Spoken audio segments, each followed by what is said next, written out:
Si è spento dopo 20 giorni di agonia il muratore di 65 anni Gelenko Grumic, residente a Barbarano Mossano, rimasto vittima di un gravissimo infortunio sul lavoro nel cantiere di via Calabria a Longare. L'incidente risale all'11 giugno scorso. L'uomo dipendente della ditta Carta Bruno, impegnato nei lavori per la cooperativa Elica, stava operando all'esterno della sede quando, secondo una prima ricostruzione, insieme a un collega stava spostando una pesante bobina di tessuto non tessuto con un muletto. Durante la movimentazione il carico sarebbe scivolato dal muletto condotto dal collega, travolgendolo e colpendolo alla nuca. L'impatto lo aveva fatto cadere violentemente a terra.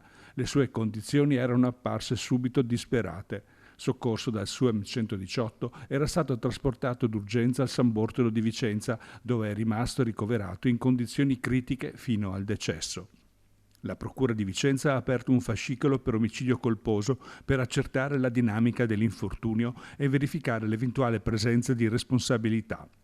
Sul posto erano intervenuti anche i tecnici dello Spisa dell'Usotto Berica che hanno avviato accertamenti sulla sicurezza nel cantiere.